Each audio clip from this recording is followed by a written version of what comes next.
अस्सलाम वालेकुम, आप देख रहे हैं अजमल जामी ऑफिशियल। आज जुमेरात है 30 अप्रैल 2026। जब सुबह खुसूसी ब्लॉग के साथ आपको खुशामदीद कहते हैं। ये रूसी सदर व्लादिमीर पुतिन और अमरीकी सदर डोनाल्ड ट्रंप के बीच जो 1.5 घंटा तवील गुफ्तगू हुई कल रात, उस गुफ्तगू में असल बात मीडिया पे मंजर आम पर क्यों नहीं आई? यूक्रेन जंग का जिक्र तो हुआ, लेकिन ईरान के हवाले से व्लादिमीर पुतिन ने ट्रंप को क्या धमकी दी जो ज़ेरे बहस नहीं आ रही। और वो अब्बास इराक़ी साहब का दौरा मास्को था जिसकी वजह से ये टेलीफोनिक रब्ता हुआ। ये अमरीकी सहाफ़ी जो कह रहे हैं कि ट्रंप ने दोबारा ईरान पर हमले का प्लान बना लिया है, इस खबर के मुखालफत में 3 ऐसे सबूत इकट्ठे हुए हैं जिससे लगता है कि नहीं साहब, हमले की बजाय तो कुछ और होने जा रहा है। हमले की बजाय तो बहरी बेड़े वापस बुलाए जा रहे हैं। और तो और जो इनकी आमद कमेटी है, वहाँ जब इनका वज़ीर दिफा कल पेश हुआ अपने जर्नैल के साथ, तो जो दुर्गत वहाँ उसकी बनी, वो भी समझने से, पढ़ने से, देखने से ताल्लुक़ रखती है। एक टेलीग्राफ का सहाफ़ी है जो आपने हुरमस पहुंचा इजाज़त लेने के बाद, उसने वहाँ क्या मंजर देखा, किसकी इजारादारी है, वो भी बयान करूंगा। ईरानी स्पीकर हैं अब्बास इराक़ी साहब, तो वज़ीर ख़ारिजा हैं बाक़िर ग़ालिबाफ साहब, जिनके हवाले से मैंने खबर दी थी कि उनके ऊपर हमले की इत्तलात हैं, कई बार टारगेट किया गया, लेकिन अब उनका एक ऑडियो पैगाम मंजर आम पर आया जो ईरानियन मीडिया ने नशर किया है। तो इन मामला का जायज़ा लेते हैं, बिलखुसूस ये कि सबसे बड़ा बहरी बेड़ा अमरीका ने क्यों वापस बुला लिया अगर हमले ही करने हैं, तो इसका जायज़ा लेते हैं। मेरे साथ हैं, लेकिन उससे पहले आपने देखा होगा कल शाम मैंने देखा कि चौधरी परवेज़ इलाही साहब और अहमद खान भट्टी जो उनके सेक्रेटरी हुआ करते थे, उनके हवाले से एक तस्वीर आपने देखी होगी, बिलावल भुट्टो ज़रदारी के साथ खड़े हैं और लोगों ने कहा कि शायद पीपल्स पार्टी ज्वाइन कर ली है। वो तस्वीर जो सोशल मीडिया पे वायरल हुई, वो AI ड्रिवन है, फेक है, फैब्रिकेटेड है। AI बड़ा कमाल करती है, ऐसी तस्वीर बना देती है जो जेन्युइन लगती है। तो मैंने चेक करने की कोशिश की, वो खबर भी गलत है, तस्वीर भी जाली है। ये तो मुकामी सियासत की खबर थी। आ जाएँ ज़रा, क्या बना ऐसा कि ट्रंप जो धमकियां दे रहे हैं, नेवल ब्लॉकेट जारी रखना है, ईरान बस ये कह दे कि वो हार गए हैं, हम जंग ख़त्म करने को तैयार हैं, 18 घंटे की परवाज़ करके पाकिस्तान या किसी और जगह मिल बैठने की बजाय टेलीफोन पे बात कर लें। 60 दिन पूरे होने वाले हैं जंग को, और 60 दिन के बाद कांग्रेस की अप्रूवल चाहिए। उससे पहले आर्मर्ड कमेटी के सामने पेशी हो चुकी है, क्योंकि बजट चाहिए था, बजट बढ़ाना है। तो वहाँ जो हुआ वो तो बात डिस्कशन में आएगा, लेकिन 60 दिन पूरे होने से पहले ये व्लादिमीर पुतिन से क्या गप हुई, वो गप एक हिस्सा मीडिया कवर कर रहा है, वो भी अमरीकी सदर के कहे हुए जुमले, जहां उसने कहा कि मैंने यूक्रेन वॉर के ऊपर बात की, यूक्रेन जंग ने यूरोप का, नेटो का, अमेरिका का, क्योंकि अमेरिका ने अपना दस्ते शफ़क़त वहाँ से उठा लिया यूक्रेन के ऊपर, और उसके बाद रूस का भी इंगेज किया रखा यूक्रेन जंग ने। खासा बेड़ा गर्क हुआ इन तमाम कुव्वतों का वहाँ पे इस जंग की आड़ में। तो इसने तो सिर्फ बात की यूक्रेन जंग की, लेकिन जब इससे ईरान के ऊपर बात हुई कि रूसी सदर ने कोई इस हवाले से बात की, तो सवाल इग्नोर कर गया। वो बात मैंने फिर रूसी कुछ जो तज्जिया निगार हैं, जो भी अवेलेबल स्टाफ मौजूद था, उसको खंगाला, तो मालूम हुआ रूसी सदर ने डोनाल्ड ट्रंप को बाकायदा संगीन नताइज की धमकी दी है, कॉन्सिक्वेंसेस से आगाह किया है। एक लफ्ज़ इंग्लिश में यूज़ हुआ कि एक्सट्रीमली डायर कॉन्सिक्वेंसेस का उसने हवाला दिया है व्लादिमीर पुतिन ने, कि अगर आपने दोबारा ईरान पर हमले किए या फिर ज़मीनी फ़ौज उतारने की गलती की, तो जो आपकी सोच है उससे कई गुना ज़्यादा नुकसान आपको होगा, पूरी दुनिया को, इस खित्ते को पहुंचेगा। आपको अंदाज़ा ही नहीं है कि वहाँ पे तैयारी किस नौयत की है, वहाँ पे सीक्वेंस क्या चल रहा है, तो इससे बाज रहें, ये मैं आपको इत्तला दे सकता हूँ। फिर उसने ज़ाहिर बात है यूरेनियम अफजूदगी के हवाले से जो उनकी अपनी पेशकश है कि हम ले लेते हैं ईरान से, जो ट्रंप बार बार रिजेक्ट करता रहा, वो बात भी की। यूक्रेन जंग के ऊपर भी बात की, क्योंकि रूस चाहता है कि वो यूक्रेन जंग में भी, जैसे अमेरिका चाहता है एक तरफा फतह का ऐलान कर दे, उनका भी प्लान कुछ ऐसा ही है। इसी के ऊपर ट्रंप ने अपना नुक्ता नज़र बयान किया। असल बात वही थी, ईरान के हवाले से रूसी सदर ने डायर कॉन्सिक्वेंसेस की धमकी दी है अमेरिका को। अब ये जो बराक रेबर्ट की खबर थी, जिसने कहा कि सेंटकॉम, जो सहाफ़ी वहाँ पे वाइट हाउस कवर करता है, एक्सियोस के लिए काम करता है, इसकी अक्सर खबरें वैसे दुरुस्त हुई, लेकिन इन दिनों एक प्रेशर बिल्ड कर रहा है। लगता है कि अमेरिका में एक ऐसी लॉबी इसराइल के ज़ेरे साया भरपूर कोशिश कर रही है कि ट्रंप जंग में दोबारा आए। और उसका एक सबूत यह है कि इसराइली प्राइम मिनिस्टर ने खुद अपने ट्विटर हैंडल पर लिखा हुआ है कि लेबनान कंटिन्यूइंग, लबनान के ऊपर ताज़ा जो जंगबंदी की मुखालफत करते हुए, उसकी खिलाफवर्जी करते हुए, इसने यकतरफा कार्रवाइयाँ जो शुरू कर रखी हैं, बर्बरियत की, दर्जनों अफराद शहीद हुए, और इनका जो फ़ौजी चीफ है वो लबनान में जो कब्जा शुदा इलाके उसका दौरा करने भी पहुंच गया, और उसने खुद वीडियो जारी की कि हम स्ट्राइक कर रहे हैं। तो ये हाल है वहाँ पे सूरत हाल का, जिससे आप अंदाज़ा लगा सकते हैं कि कुछ लॉबीज़ इफेक्ट कर रही हैं, दबाव डाल रही हैं ट्रंप पे, वो जंग में घुसे, वो नहीं घुस सकता, उसकी मजबूरी बनी हुई है। कैसे, उसके बरक्स खबरें कैसे आ रही हैं? सबसे पहली इसकी जो बराक रेबर्ट की खबर थी, उसका मैं दूसरा पहलू आपके सामने रखूँ। ये जो उसने कहा, short and powerful wave of strike on Iran in hope of breaking the negotiating deadlock, कि मुज़ाकरात में जारी तातुल दूर करने के लिए सेंटकॉम ने तस्दीक की है कि पावरफुल और शॉर्ट रेंज हमलों का हमने प्लान बनाया है। अमरीकी मीडिया ये बता रहा है इसके बरक्स कि ट्रंप ने इसका हुक्म नहीं दिया। उसने तस्दीक तो कर दी सहाफ़ी ने कि ये प्लान बना है, लेकिन ट्रंप ने अभी तक इसके ऊपर ओके का सिग्नल या ग्रीन पेन उस पर नहीं घुमाया। وجہ ہے ایک تو میں نے روسی صدر کی بات بتا دی، دوسری وجہ میں آپ کو بتا رہا ہوں کہ سب سے بڑا جو ان کا بحری بیڑا ہے جیرلڈ آر فورڈ، یہ وہاں پہ ریڈ سی میں پارک تھا، 3 بحری بیڑے ان کے موجود ہیں، ایک پہنچا ہوا ہے ان کا وہاں پہ جارج بش اور دوسرا ابراہیم لنکن بحیرہ عرب میں اسٹریٹ آف ہارمز کے قریب۔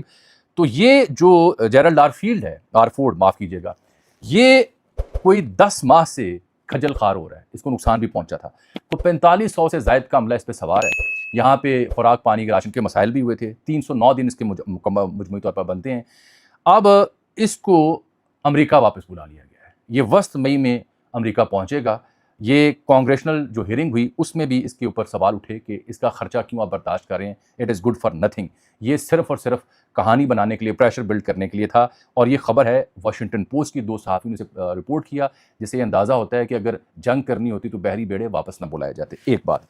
دوسری بات جو ہے وہ خبر دی ہے جو ٹریٹا پارسی، جو کوئنسی انسٹیٹیوٹ کے ایگزیکٹو وائس پریزیڈنٹ ہیں، یہ بڑی نظر رکھتے ہیں ان معاملات کے اوپر۔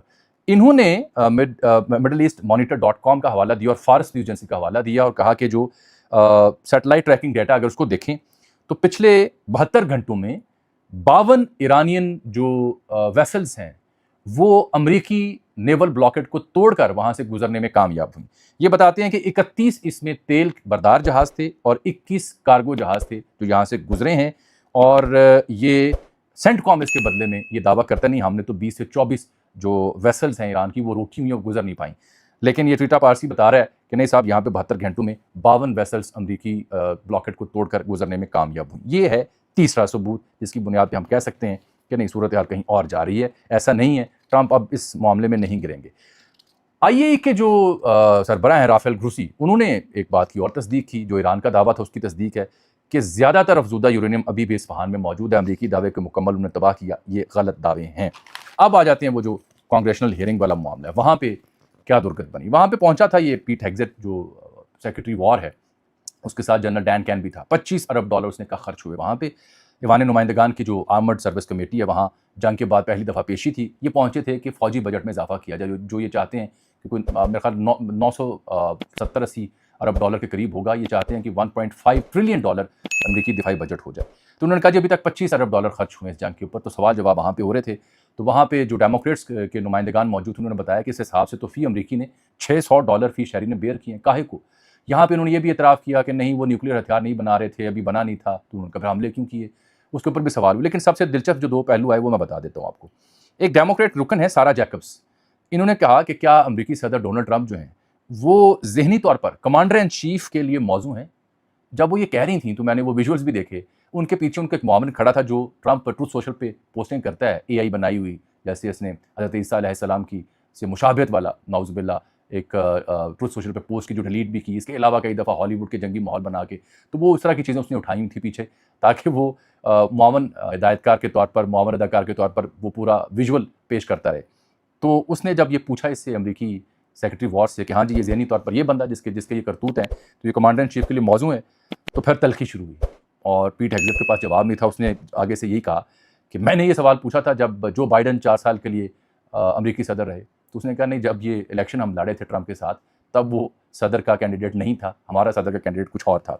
پھر وہاں پہ ڈیموکریٹس نے یہ بھی کہا کہ یہ ایران جنگ کو انہوں نے دلدل قرار دیا، اور پھر 1 مئی کو کل یعنی 60 دن پورے ہو رہے ہیں۔ 60 دن پورے ہونے کا مطلب یہ ہے کہ اس کے بعد امریکی صدر کو کانگریشنل اپروول چاہیے ہوتی ہے۔ گو کہ ماضی کی مثالیں ایسی ہیں کہ اس اپروول کے بغیر بھی جنگ جاری رکھی جا سکتی ہے، لیکن اس وقت جنگ ہے نہیں، سیز فائر ہے۔ تو یہ بھی ایک تلوار اس کے اوپر لٹک رہی ہے کہ بجٹ بھی بڑھوانا ہے، دباؤ بھی ہے، گراف بھی نیچے جا رہا ہے، اور اسرائیل پش کر رہا ہے کہ جنگ میں جائیں، اور پوٹن کہہ رہا ہے کہ نہ، اگر جنگ میں گئے تو بیڑا غرق ہو جائے گا، غلطی نہ کیجیے گا۔ میں نے ایرانین نیوی حکام کے حوالے سے کلیش رپورٹ پر ایک خبر پڑھی تھی جس میں ایرانین نیوی کے سربراہوں نے یہ کہا ہے کہ اگر نیول بلاکٹ جاری رہا تو ہم وہ ہتھیار بھی استعمال کریں گے جس کا سن کر امریکیوں کو ہارٹ اٹیک ہو سکتا ہے۔ تو اس طرح سے پیرلل وہ جواب بھی دے رہے ہیں۔ پھر میں نے دیکھا جو ان کے اسپیکر ہیں باقر قالیباف صاحب، ان کے حوالے سے بار بار ہم نے خبر دی تھی کہ ان پر کئی دفعہ اٹیمپٹس ہوئے ہیں ان کو شہید کرنے کے لیے، ملبے تلے بھی دبے رہے، تو وہ کچھ غائب بھی تھے منظر عام سے۔ لیکن کل ان کا آڈیو پیغام سرکاری میڈیا پہ نشر ہوا، اور انہیں بڑا معنی خیز پیغام تھا جس میں انہوں نے کہا کہ میدان میں موجود ہوں اور ہم سب میدان میں موجود ہیں۔ मुकम्मल यकजहती के साथ आगे बढ़ रहे हैं। मैंने इसकी ट्रांसलेशन की, जो इंग्लिश में छपा मुख्तलिफ वेबसाइट्स के ऊपर, फ़ारसी ज़ुबान में था, वो मुझे ज़्यादा आती नहीं। उन्होंने कहा जी मिलकर अमरीकी धमकियों का जवाब देंगे। इसके अलावा जो मोहसिन रज़ाई साहब हैं, वो ये कहते हैं कि नेवल ब्लॉकेट अब हमें कबूल नहीं है, जारी रहा तो अब हम जवाब देंगे। यहाँ मुझे याद आ गया टेलीग्राफ का नुमाइंदा एड्रियन ब्लूमफील्ड, ये CNN के एक शो में था, रात गए मैंने इसका क्लिप देखा। ये सीनियर फॉरेन कॉरेस्पॉन्डेंट है, ये इसी दौरान आबना हुरमज़ में जबकि ब्लॉकेट जारी और वहाँ पहुँचने में कामयाब, वो बिल्कुल वहाँ पे जो ईरान की हदूद में पड़ता है। तो इसने वहाँ बयान किया कि मैं वहाँ गया तो सैकड़ों स्पीड बोट्स जो थी ईरानियन पासरान की नेवी की, वो मेरे आसपास यूँ मंडला रही थी जैसे गौल के गौल उतर आए हों, जिससे मुझे ये तासुर मिला कि यहाँ पे इस आबना में तो मुकम्मल कंट्रोल ईरानियों का है। कोई बड़ा जहाज़ नहीं है, कोई जंगी जहाज़ नहीं है, कोई बहरी बेड़ा नहीं है, स्पीड बोट्स हैं और वो अजब तरतीब के साथ दाएं बाएं सामने से पीछे से आन पहुंची अचानक यकदम यकलख्त, और मैं हैरान हो गया उनकी महारत देख के और जिस अंदाज में वो पहुंची। इससे आप अंदाज़ा लगा सकते हैं कि ईरान वहाँ पे अपनी जू अपने इलाके पे तो काबू किए हुए। अच्छा, अब इसके जो कॉन्सिक्वेंसेस है आगे वो भी समझने वाले हैं। मसलन ईरान का जज्बा, हुर्रियत, बहादुरी अपनी जगह, लेकिन अब ट्रंप चाह क्या रहा है? बड़ी जंग में जाने की बजाय वो नेवल ब्लॉकेट के ज़रिए इक़्तिसादी तौर पर ईरान को दबाव में डालना चाह रहा है।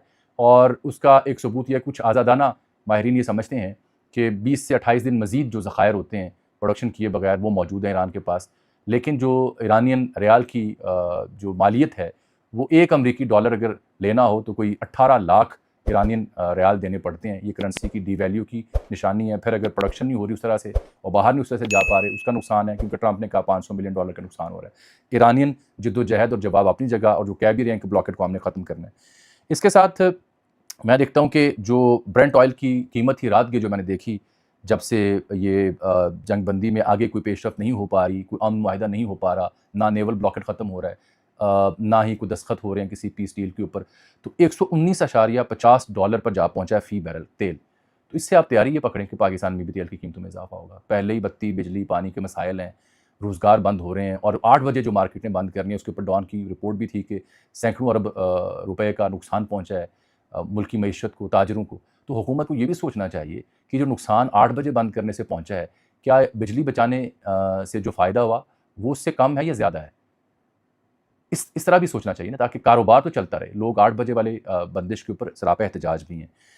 फिर ये जो 119.50 पे पहुँचा है फ़ी बैरल, इसकी वजह से अब पेट्रोल भी बढ़ेगा, डीज़ल भी बढ़ेगा। फिर हमें सुनाया जाएगा कि जनाब बेबसी है, क्या किया जाए, बोझ बाँटना है, किफ़ायतशुमारी करनी है, लेकिन इस तरह काम चलेगा नहीं। अब एक और सबूत मुझे भूल गया कि ये ईरान के साथ हमले की बजाय कुछ और तरह की तरकीब आ रही है जब से बिलखुसूस पुतिन का फ़ोन गया है। ये जो ईरानी जहाज़ इन्होंने पकड़ा था अमरीकी नेवी ने, और उसकी फुटेज जारी की थी, उस जहाज़ के 6 अफराद जो तेल बरदार था वो रिहा कर दिए हैं। एक और कंटेनर था, उसके 22 अफराद थे, वो अभी तक इनकी हिरासत में मौजूद हैं। तो ये है आज की सुबह सवेरे की कहानी जो मैंने आपकी खिदमत में पेश की है। इसमें मुझे देखना ये है कि अब आगे 1 मई को 60 दिन जब पूरे होते हैं, कांग्रेस की मंजूरी चाहिए होगी, तो उससे पहले ट्रंप कौन सा पत्ता खेलेगा, कोई ऐसा ऐलान ये करेगा जिसके ज़रिए या तो जंग के खात्मे की जानिब जाएगा, या फिर कोई मुतबादिल प्लान ऑफ एक्शन जो है वो मुतारिफ़ करवा के कोई एक्सक्यूज़ ढूंढने की कोशिश करेगा। आज के लिए मुझे इजाज़त दीजिए, मुलाकात होगी आपसे शाम को। अल्लाह हाफ़िज़।